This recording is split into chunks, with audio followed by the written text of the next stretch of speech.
बहुत बहुत स्वागत है। मैं हूं आपके साथ अनुष्का सिंह। तो चलिए शुरुआत करते हैं खबरों की। इस वर्ष विधानसभा का मॉनसून सत्र 3 दिन के लिए गैरसैंण में चलाया गया। हालांकि विपक्ष का हमेशा से ये आरोप रहा कि सरकार की मंशा जवाब देने की नहीं है, इसलिए सत्र की अवधि को कम रखा गया है। मंगलौर से नवनिर्वाचित कांग्रेसी विधायक काजी निजामुद्दीन ने भी इस मुद्दे को सदन में उठाने का काम किया था कि उत्तराखंड एकमात्र ऐसा राज्य है जिसमें सत्र की अवधि सबसे कम होती है।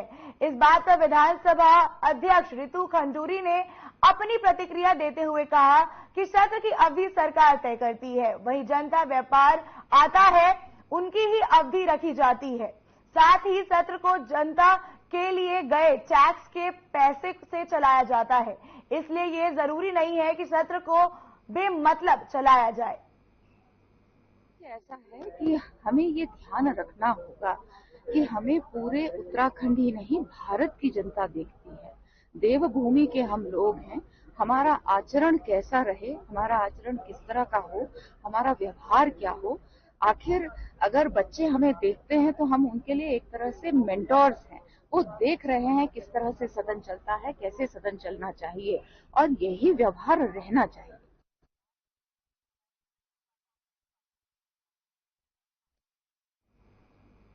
उत्तराखंड सरकार ने विधानसभा सत्र में विधायकों के भत्तों में बढ़ोतरी की है।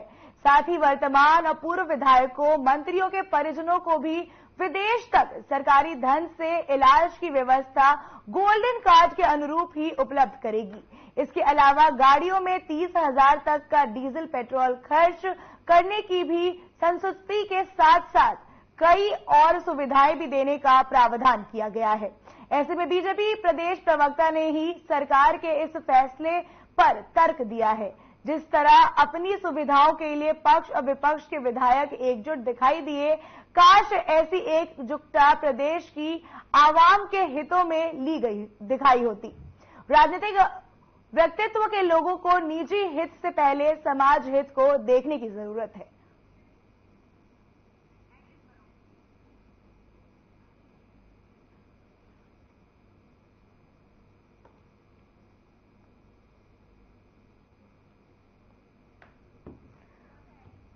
उत्तराखंड सरकार ने विधानसभा सत्र में विधायकों के भत्तों में बढ़ोतरी की है।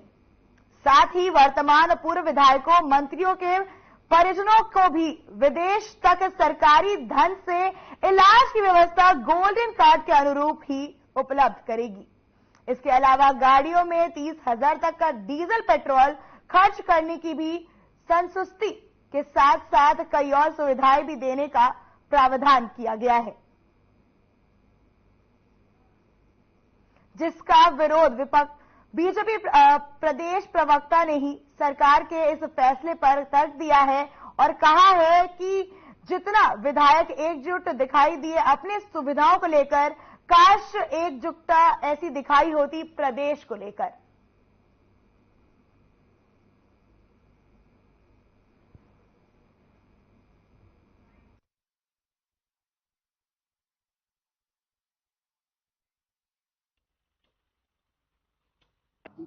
हाँ, ये निश्चित तौर पे जो है बड़ा सवाल है। जिस प्रकार अपने हितों के लिए ये सब विधायक एकजुट होते हैं, जनता के हितों के लिए भी इनको एकजुट होना चाहिए और निश्चित तौर पर प्राथमिकता जनता के लिए होनी चाहिए।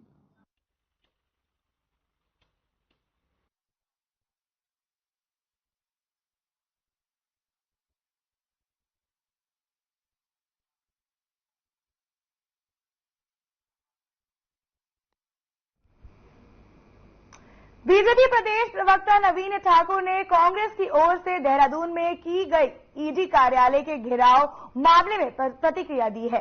उनका कहना है कि कांग्रेस की दोहरी मानसिकता है। जब ईडी करप्शन के खिलाफ जांच करती है तो कांग्रेस नेताओं को इससे परेशानी है और जिन मुद्दों में जांच की आवश्यकता नहीं है उसमें कांग्रेस नेता ईडी सीबीआई की जांच की मांग करते हैं।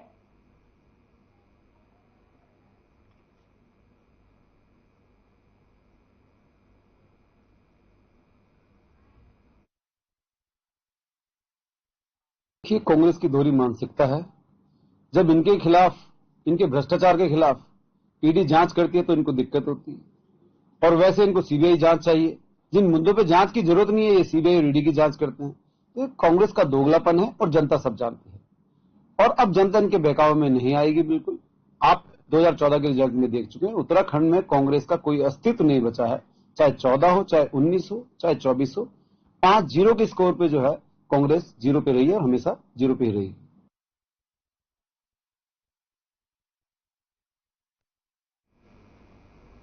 विधानसभा सत्र का तीसरा और अंतिम दिन है जिसमें अनुपूरक बजट पर चर्चा की जाएगी।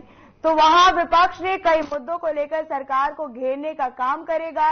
इस बात पर नेता प्रतिपक्ष यशपाल आर्य ने कहा कि नियम 310 के तहत आपदा और नियम 58 के तहत भ्रष्टाचार के मुद्दे पर चर्चा विपक्ष द्वारा सरकार को घेरने का काम किया जाएगा। साथ ही उन्होंने बताया कि प्रश्नकाल के तहत भी सरकार की खामियों के बारे में भी चर्चा की जाएगी। तो वहीं बद्रीनाथ से नव निर्वाचित कांग्रेसी विधायक लखपत बुटोला का कहना है कि तमाम मुद्दे हैं, सड़कों की हालत खस्ता है, आम जनता त्रस्त है। हालांकि सत्र की अवधि कम होने के कारण कई मुद्दे के जवाब नहीं मिल आए हैं। इसके साथ ही सत्र के माननीय गण भी नदारत रहते हैं। सरकार की मंशा पुनः सत्र चलाने की नहीं है और सरकार इस सत्र को जल्द से जल्द खत्म करना चाहती है।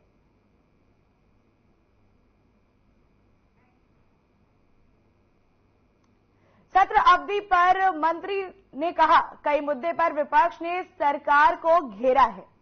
सत्र अवधि पर मंत्री नदारत ने कहा कि कई मुद्दों पर सरकार को घेरा गया है। विधानसभा के तीसरे दिन मंत्री ने कई मुद्दों पर विपक्ष ने सरकार को घेरा है, लेकिन 3 दिन के सत्र की वजह से कई सारे ऐसे जवाब हैं जो नहीं पाए गए। मंत्री नदारत ने कहा कई मुद्दों पर विपक्ष ने सरकार को बुरी तरह घेरा है, लेकिन समय कम होने के बावजूद सवालों के उत्तर नहीं मिले।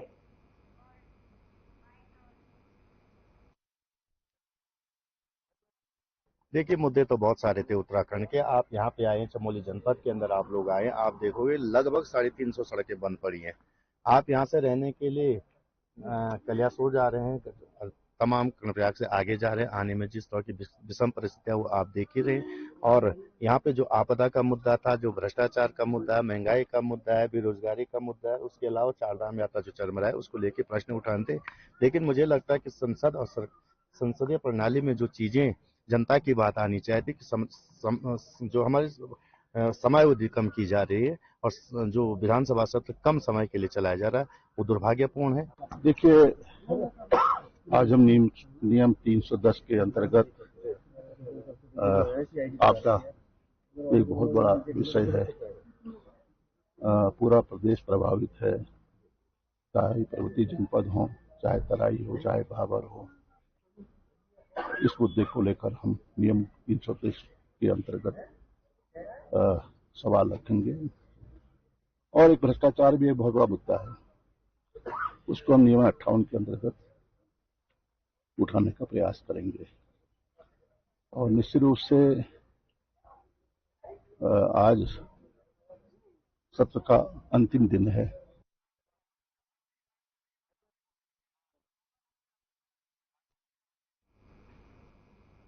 सतपाल महाराज के बेटे द्वारा टिहरी झील में क्रूज चलाने को लेकर डाल गया टेंडर लगातार तुल पकड़ता जा रहा है। विपक्षी दल इसे भ्रष्टाचार से जुड़ा हुआ विषय बता रही है। अल्मोड़ा से कांग्रेस के विधायक मनोज तिवारी का कहना है कि जब से बीजेपी सरकार उत्तराखंड में आई है तब से राज्य में इस भ्रष्टाचार का ही बोला बाला है। सत्ता में बैठे लोगों के ही परिवार के लोगों के सभी काम करवाने जा रहे हैं, जबकि जनता की मांगों को पूरी तरह से अनदेखा किया जा रहा है। वहीं उपनेता प्रतिपक्ष भुवन कापड़ी ने कहा कि यदि नियमों के तहत ये टेंडर लिया गया है तो इसे स्वीकार किया जा सकता है। वहीं अगर केवल मंत्री के बेटे होने की वजह से नियमों केंद्र सरकार की पीएम सूर्य घर मुफ्त बिजली योजना का उत्तराखंड सरकार कर रही है सफल संचालन। उत्तराखंड सरकार ने इस योजना के तहत 300 गांवों को किया है चिन्हित, जिन्हें बनाया जा रहा है सोलर ग्राम। तो वहीं शहरों में भी लोग इस योजना का उठा रहे हैं खूब लाभ। उत्तराखंड सरकार की तरफ से चलाई जा रही उत्तराखंड सोलर सब्सिडी योजना के अंतर्गत रूफटॉप सोलर लगवाने पर मिल रही है 2 गुनी सब्सिडी। स्वच्छ एवं नवीकरणीय ऊर्जा की दिशा में सरकार का ये ऐतिहासिक कदम आम लोगों को आ रहा है खूब पसंद। मैंने यहाँ पर प्रधानमंत्री सूर्य घर योजना के अंतर्गत 3 किलोवाट का सोलर प्लांट लगाया है। मेरे को इस पर केंद्र सरकार और राज्य सरकार दोनों तरफ से सब्सिडी मिली है। जब से मैंने ये प्लांट लगाया तब से मेरा बिजली का बिल शून्य हो गया है और ग्रिड को कुछ यूनिट मेरी जो है यहाँ से एक्सपोर्ट भी हो रही है। सरकार द्वारा इस योजना के तहत 1 किलोवाट क्षमता वाले सिस्टम के लिए लागत का 50% और 2 किलोवाट के लिए 65% तथा 3 किलोवाट के लिए केंद्र से 85,800 और राज्य सरकार से 51,000 रुपए की दी जा रही है सब्सिडी। अगर आप भी बिजली का बिल जीरो करना चाहते हैं तो pmsuryaghar.gov.in पर कर सकते हैं ऑनलाइन आवेदन। इस योजना की खासियत ये है कि उपभोक्ता अपने घर की छत पर ही सोलर पैनल सिस्टम स्थापित करके बिजली उत्पन्न कर सकते हैं। अगर उत्पन्न बिजली घरेलू खपत से अधिक है तो उसे सरकार द्वारा निर्धारित दर पर खरीदा जाएगा। उत्तराखंड सरकार का अगले 3 वर्षों में सौर ऊर्जा प्लांटों के जरिए 2500 मेगावाट बिजली उत्पन्न करने का है लक्ष्य। सौर ऊर्जा से देश भर में 1 करोड़ घरों को 300 यूनिट मुफ्त बिजली मिलेगी। आत्मनिर्भर भारत के संकल्प को पूरा करता उत्तराखंड ऊर्जा प्रदेश की राह में तेजी से आगे बढ़ रहा है उत्तराखंड।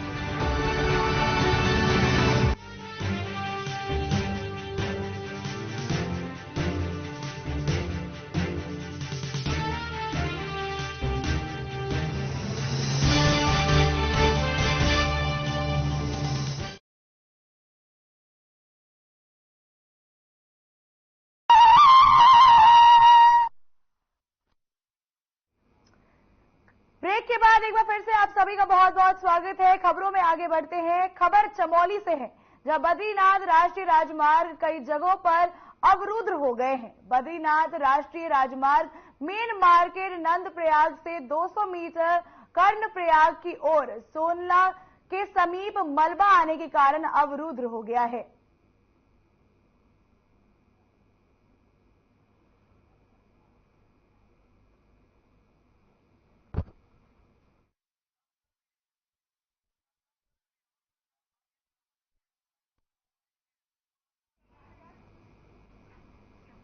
लगातार हो रही बारिश ने हरिद्वार के ग्रामीण क्षेत्रों में विकास कार्यों की असलियत सामने ला दी है।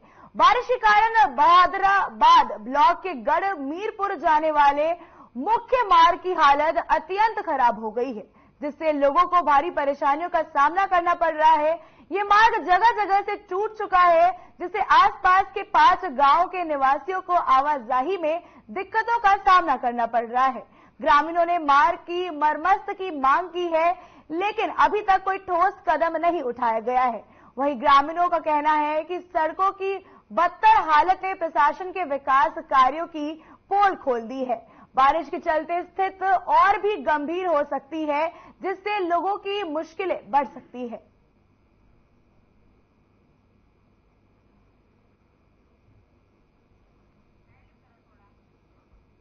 मुख्य मार्ग की हालत अत्यंत खराब हो चुकी है। बारिश के चलते जो सभी मार्ग हैं यहां पे आप देख सकते हैं वो टूट चुके हैं। ग्रामीणों को आने जाने में दिक्कत हो रही है। लगातार हो रही बारिश से नुकसान हो रहा है। ग्रामीणों का कहना है कि सरकार की पोल खुल गई है। मुख्य मार्ग की ये बदतर हालत आप देख सकते हैं स्क्रीन पर।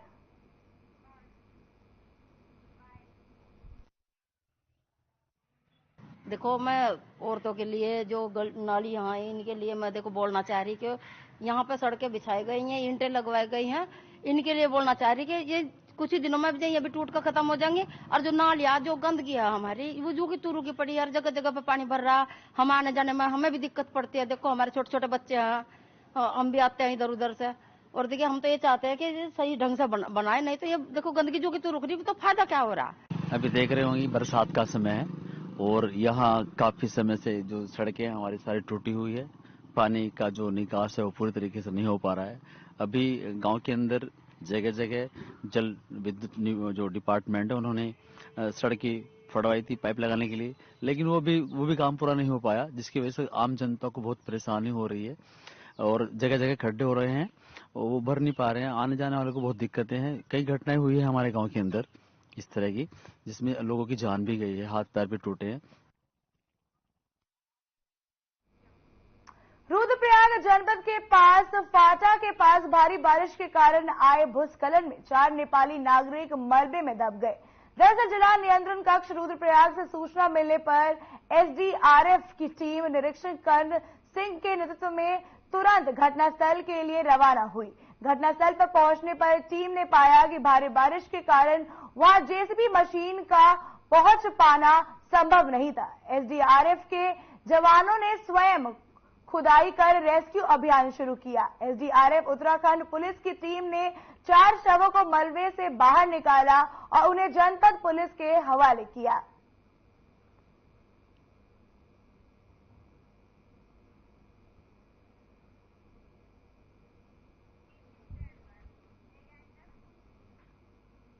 विधानसभा के मॉनसून सत्र के दूसरे दिन गुरुवार को भराड़ीसेन विधानसभा में अनुपूरक बजट समेत 8 विधेयक पेश होंगे।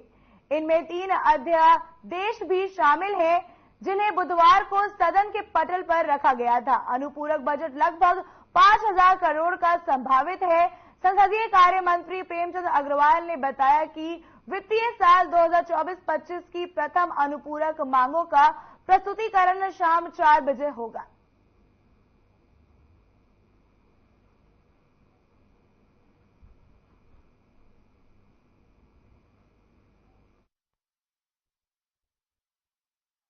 देखिए, आप जानते हैं कि आज बहुत महत्वपूर्ण दिन है विधानसभा सत्र के लिहाज से। आज 8 विधेयक टेबल किए जा रहे हैं, जिसमें अनुपूरक बजट भी है। प्रश्नकाल चलेगा। उम्मीद कर रहा हूं हमारे माननीय सभी विधायकगण इसमें बहुत गंभीरता से भाग लेंगे।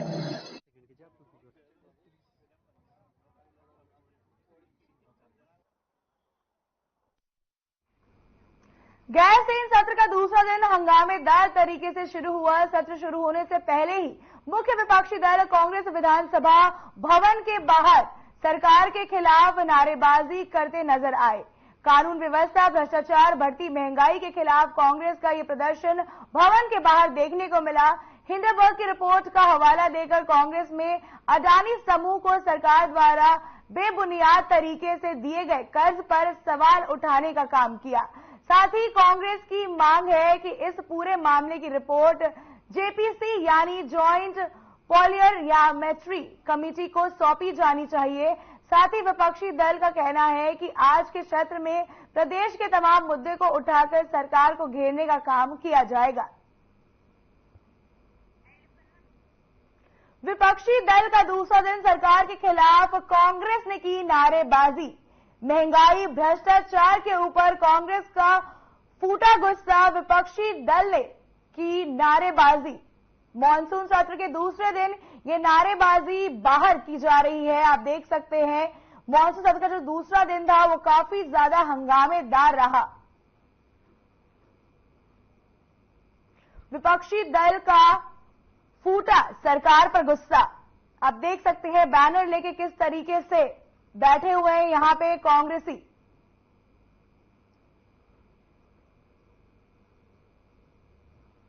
सरकार के खिलाफ उन्होंने नारेबाजी की, कहा भ्रष्टाचार नहीं सहा जाएगा।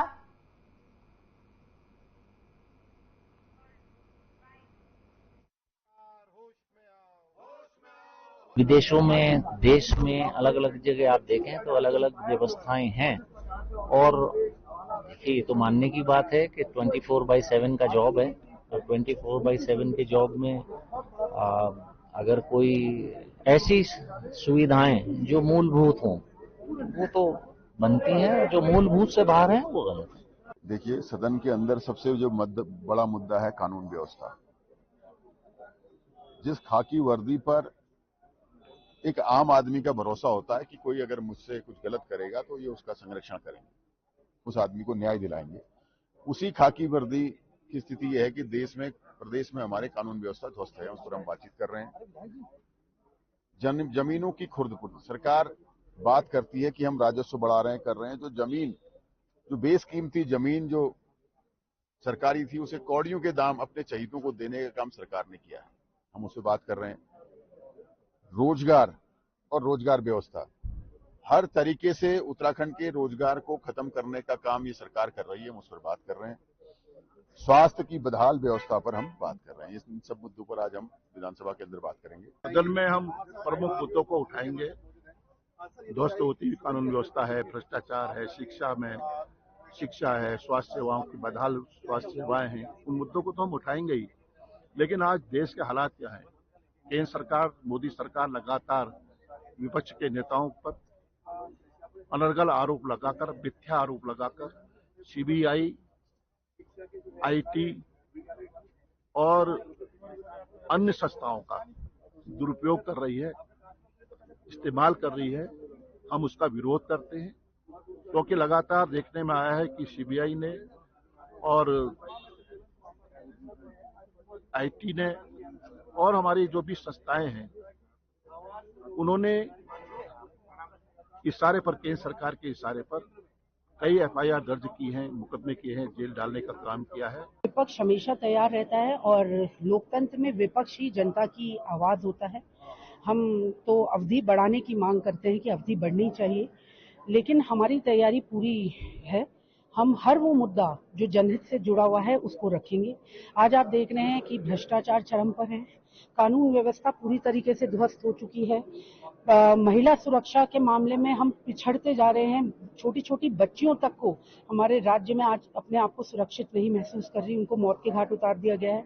सूखा जो नशा है वो राज्य को एक दीमक की तरह युवा वर्ग को चपेट में ले रहा है। बेरोजगारी चरम पर है।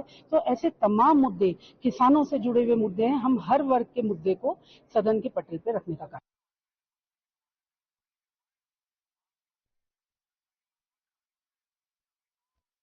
इस बुलेटिन में फिलहाल इतना ही। नमस्कार।